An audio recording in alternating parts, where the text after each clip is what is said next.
ज्या दिवशी चंद्र पुष्य नक्षत्रात असतो त्या दिवशी गुरुपुष्यामृत योग किंवा गुरुपुष्य योग असा हा तयार होत असतो। या दिवशी नवीन वाहन, नवीन वस्तू आणि विशेषतः सोने चांदी खरेदी केल्यास ती खरेदी लाभदायक ठरते असे आपल्या हिंदू शास्त्रात सांगितले जाते। असा गुरुपुष्यामृत योग हा वर्षातून 2-3 वेळेस तयार होत असतो आणि आपण त्याची आतुरतेने वाटही बघत असतो। गुरुवारी पुष्य नक्षत्र आलं तर त्या दिवशी गुरुपुष्यामृत योग तयार होतो। हा सर्व कामास शुभ समजला जातो। ह्या योगावर सुवर्ण खरेदी करणे जर केलं तर त्यामध्ये वृद्धी होते अशी आपल्याकडे मान्यता आहे। मात्र हा योग शुभ असला तरी या दिवशी विवाह करत नाहीत, कारण पुष्य नक्षत्र विवाहास वर्ज्य मानले जाते। एक सामान्य माणूस या शुभ मुहूर्ताची निवड करून या दिवसाचा लाभ घेऊ शकतो। अशुभतापासून वाचवण्यासाठी गुरुपुष्यामृत योग हा सर्वात श्रेष्ठ मानला जातो। आपल्या जीवनात यशाची प्राप्तीसाठी या योगाच्या दिवशी कोणतेही नवीन काम जसे की व्यापाराची सुरुवात करणे, नवे काम हाती घेणे, बंद पडलेले काम सुरू करणे असे केल्यास हमखास यशाची प्राप्ती होते। गुरुपुष्यामृत योग फार क्वचितच बनत असतो। ज्या गुरुवारी पुष्य नक्षत्र येतं त्या दिवशी गुरुपुष्यामृत योग असतो। गुरुवारी शुभ कामे करणे तसेच धार्मिक कार्य करणे शुभ मानले जाते। पुष्य नक्षत्र सर्व प्रकारचे शुभ कार्य करण्यासाठी अत्यंत महत्त्वाचे मानले जाते। आपल्यासाठी गुरुपुष्यामृत योग ह्या दिवशी खूप महत्त्वाचा मानला जातो। या दिवशी लक्ष्मीची पूजा केल्याने आपल्या जीवनावरती तिची कृपादृष्टी होत असते आणि त्याचबरोबर जीवनातले सर्व त्रास, दुःख, दारिद्र्य दूर होत असतात। गुरुपुष्यामृत योगामध्ये तुम्ही तंत्र, मंत्र, संकल्प, साधना, जप करण्यासाठी अत्यंत महत्त्वाचा असतो। व्यक्तीच्या यशप्राप्तीमुळे त्याच्या जीवनात वृद्धी होते, त्याच्या बढतीमुळेच त्याचे जीवन सुरळीत चालत असते। पण कधी कधी जीवनात दुर्भाग्य येते, अपयश येते। अशा वेळी तांत्रिक कार्य करून माणसाचे दुर्भाग्य दूर करून त्याला सौभाग्यशाली बनवतात। गुरुपुष्यामृत योगाचा अर्थ पुष्य म्हणजे पोषण करणारा आणि शक्ती देणारा, ऊर्जा देणारा। त्यामुळे गुरुपुष्यामृत योगाला अतिशय महत्त्वाचं मानलं जातं। या नक्षत्रात 3 तारका दिसतात, ज्या बाणाप्रमाणे दिसून येतात। या बाणाचा वरचा टोक म्हणजे वरचा तारा पुष्य क्रांतीवर पडतो। ऋग्वेदात पुष्याला तिष्य म्हणजेच मंगळदायी किंवा मांगलिक तारा असेही म्हणतात। पुष्य नक्षत्राचा स्वामी ग्रह शनी आहे आणि आपल्याला आपल्या घरामध्ये या पुष्य नक्षत्राच्या दिवशी काही उपाय, काही सेवा करणं तितकंच महत्त्वाचं असतं। आपल्याला आपल्या घरामध्ये जर आपण पुष्य नक्षत्रावरती लक्ष्मीचं पूजन केलं तर आपल्या जीवनातील नक्कीच सर्व जे काही त्रास आहेत तर ते दूर होण्यासाठी मदत होत असते।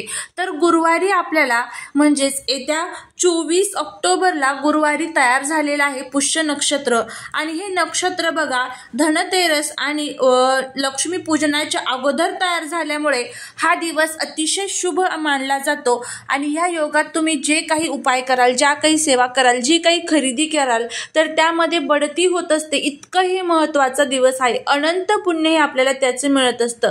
जर तुम्हाला सोने चांदी खरेदी करायची असेल तर येत्या गुरुवारी तुम्ही खरेदी करू शकता। नाही सोने चांदी खरेदी करणं शक्य तर आपल्याला आपल्या घरामध्ये हे उपाय जर आपण केले तर सोन्या चांदीपेक्षाही मौल्यवान हे उपाय आपल्या घरासाठी खूप महत्त्वाचे ठरत असतात। तर आता आपल्याला आपल्या घरामध्ये स्वास्तिक काढायचं आहे। स्वास्तिकचा अर्थ सर्वांनाच माहीत आहे। स्वास्तिक हे आपल्या घरामध्ये सकारात्मकता घेऊन येत असते। जी आपली अडलेली कामं असतात तर ते पूर्णतः जाण्यासाठी स्वास्तिक हे खूप महत्त्वाचं असतं। प्रत्येक शुभ कामाची जी आपण सुरुवात करत असतो तर ती स्वास्तिकने करत असतो। आपल्या घरामध्ये अखंड लक्ष्मी नांदावी, आपल्या घराची प्रगती व्हावी, प्रत्येक कामात यश मिळावं यासाठी आपल्याला हा स्वास्तिकचा उपाय करायचा आहे। आता हा उपाय कशा पद्धतीने करायचा याची आपण संपूर्ण माहिती घेऊया। जर तुम्हाला हा व्हिडिओ आवडला तर चॅनलला सबस्क्राईब करा, शेजारील बेल आयकॉनलाही प्रेस करा म्हणजे माझ्या सर्व नवीन व्हिडिओंचं नोटिफिकेशन तुम्हाला मिळेल आणि तुम्ही एक पण व्हिडिओ मिस करणार नाही। त्याचबरोबर कमेंटमध्ये श्री स्वामी समर्थ लिहायला अजिबात विसरू नका। तर तुम्हाला गुरुवारी सकाळी लवकर उठायचं आहे, स्वच्छ अंघोळ करायची आहे, त्यानंतर रोजची जी काही आपली देवपूजा असेल ती करून घ्यायची आहे। माता लक्ष्मीचं विशेषतः या दिवशी पूजन करायचं आहे, तिची आरती करायची आहे, गुलाबाचं अत्तर, गुलाबाची फुलं तिला अर्पण करायची आहे, नैवेद्य अर्पण करा। नैवेद्यामध्ये तुम्ही मिठाई अर्पण करू शकता, काहीच नाही तुमच्याकडे तर खडीसाखर किंवा एखादं फळ असेल तर तेही तुम्ही तिला अर्पण करू शकता। ह्या गोष्टी आपल्याला गुरुपुष्यामृत योगावरती करायच्या आहे। अगदी साध्या साध्या गोष्टी आहेत ह्या जर तुम्ही केल्या तर याचे अजून चांगले फायदे हे आपल्याला बघायला मिळतील। त्यानंतर अन्नपूर्णा देवीचंही तुम्हाला पूजन करायचं आहे। अन्नपूर्णा देवीलाही तुम्हाला गंधफूल अक्षता अर्पण करायचे आहे। हे सर्व झालं की त्यानंतर आपल्याला एक स्वास्तिक काढायचं आहे। स्वास्तिक काढण्यासाठी तुम्हाला तूप घ्यायचं आहे। आता हे तूप घेत असताना ते तुम्हाला गाईचंच घ्यायचं आहे आणि शुद्ध गाईचं तूप तुम्हाला घ्यायचं आहे, हे लक्षात ठेवा। त्यानंतर तुम्हाला हळद घ्यायची आहे आणि आपल्याला फक्त एकच स्वास्तिक काढायचं आहे। हे स्वास्तिक कुठं काढायचं आहे ते बघा। सर्वात प्रथम आपलं जे किचन असतं तर त्या किचनमध्ये माता लक्ष्मीचा निवास असतो, माता अन्नपूर्णेचा निवास असतो, तर त्या किचन मध्ये आपल्याला या तुपाच्या साहाय्याने स्वास्तिक काढायचं आहे। आता हे स्वास्तिक कसं काढायचं ते बघा। सर्वात प्रथम तुम्हाला काय करायचं आहे, हळदीने स्वास्तिक काढायचं आहे। हळदीने स्वास्तिक काढलं की त्यावरती परत तुम्हाला तुपाने त्याच स्वास्तिक वरती तुपाने स्वास्तिक काढायचं आहे। मध्ये जे 4 डॉट असतात तर तेही द्यायचे आहे, कडाच्या ज्या 2 रेषा असतात तर तेही द्यायचे आहे। स्वास्तिक काढत असताना ते शास्त्रशुद्ध पद्धतीने काढायचं, काटकोन त्रिकोण होता कामा नये। त्यामुळे मी अनेक वेळेस तुम्हाला सांगितलेलं आहे की स्वास्तिक कशा पद्धतीने काढायचं असतं ते। त्यानंतर हे स्वास्तिक काढलं की त्या स्वास्तिकला तुम्हाला हळदी कुंकू अक्षता अर्पण करायची आहे।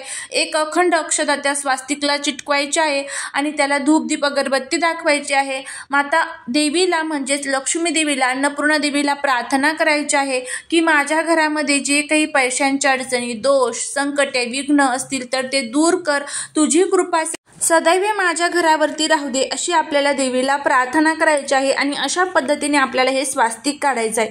खूप खूप प्रभावी उपाय आहे। हे जे स्वास्तिक आहे तुपापासून आपण जे काढत असतो हे फक्त आणि फक्त गुरुपुष्यामृत योगावरतीच काढलं जातं।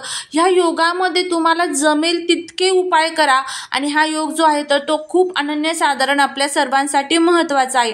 तर त्यानंतर तुम्हाला काय करायचं आहे बघा, पुढचं म्हणजे लक्ष्मी देवीला आपल्याला काही मंत्र आणि स्तोत्रांचं पठण तिच्या समोर करायचं आहे। तर कोणते मंत्र म्हणायचे आहे, तर तुम्हाला या दिवशी आपल्या घरामध्ये विष्णू सहस्त्रनाम जर जमलं तर ते म्हणा। महालक्ष्मी अष्टकम, व्यंकटेश स्तोत्रम, लक्ष्मी गायत्री मंत्र, विष्णू गायत्री मंत्र, श्री सूक्तम, कनकधारा स्तोत्रम, हे सर्व स्तोत्र आणि मंत्र म्हणा। तुम्हाला शक्य नाही तर तुम्ही श्रवण करा।